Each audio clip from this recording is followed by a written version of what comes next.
Bible is God's words, or Jesus' words. Well, Jesus is God's words. They're just God's words written down, put into a book of a bunch of different books. It's kind of like history too. It is history too. I think the Bible is to look back on something to see what they did wrong or right.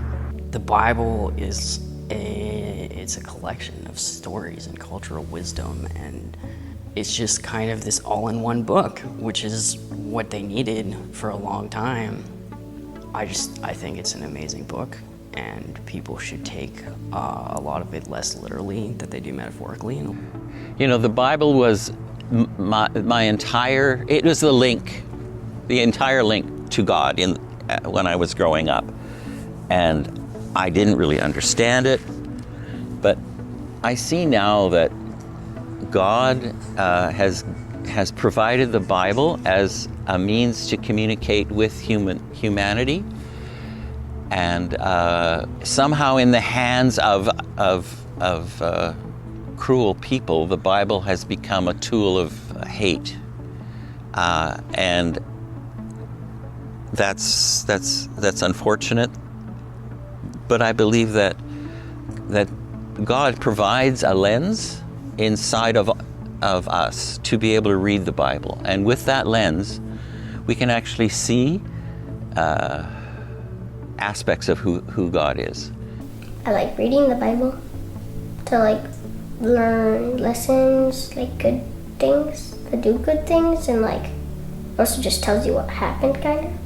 The Bible is a good guide for life, but needs to be read very, very carefully because it's very easy to misinterpret, considering it was translated from another language so many times, so many different ways. You think it's a great guide if it's read carefully. I've always kind of seen myself as slightly an anthropologist at heart.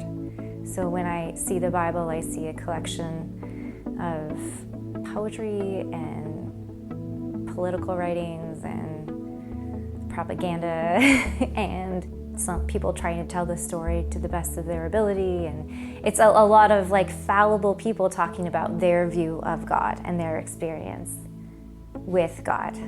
But I also see a holy text that millions of people have used for thousands of years to guide their lives and to teach them about God. The Bible is kind of like history, or help us out with stuff.